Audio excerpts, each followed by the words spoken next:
ninamsomea amefaa rongi, imechora vitu zote nje hapa nje mpaka inakuonyesha ngozi ya hii suruali.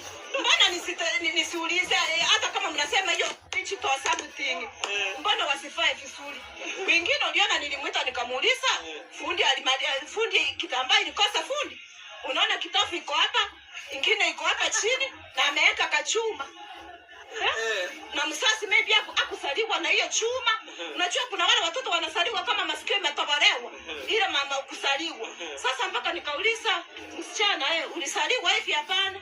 Eti nilienda sijui nini. Wakisi wafunge hiyo tumbo. Tumbo iko kila mwili iko na kasi yake. Mkono yangu iko hapa nje, siko na kasi yake. Miguu iko nje, iko na kasi yake. Meno kila kitu. Bado tusitoe maana tutembea hivyo ama tutoe ulimi nje tafadhali. Wacha watoto wastiri matako na masuruali. So wastyle up na naomba serikali iingililie katikati. Kampuni za masuruali zirudishwe, sifanye kazi yao.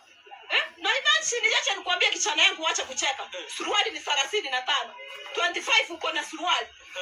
15 papu uko na suruali. Sasa hiyo ni kitu ya kufanya msichana atembee uchi wa mnyama hapa. Hapa mnasema tuko wapi? Nairobi hapa.